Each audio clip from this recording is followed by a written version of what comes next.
Hey guys, in this video I will show you how to create this or that stories on Instagram.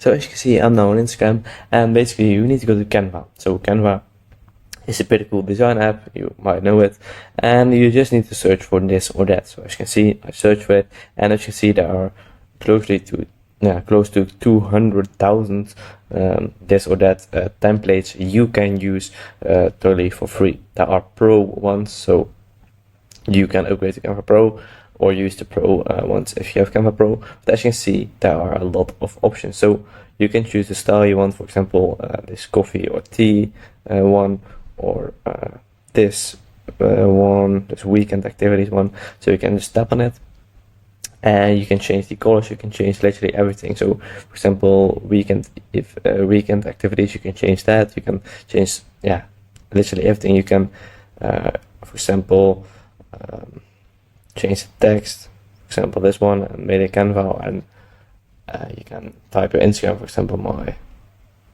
ad here. You can change all of the colors, and once you're done, you can just tap on save icon, and this will save this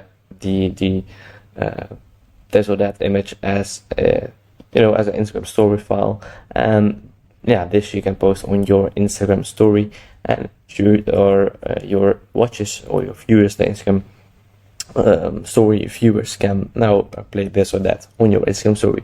So if this video is helpful, please subscribe to the channel, and I see you in the next video. Bye bye.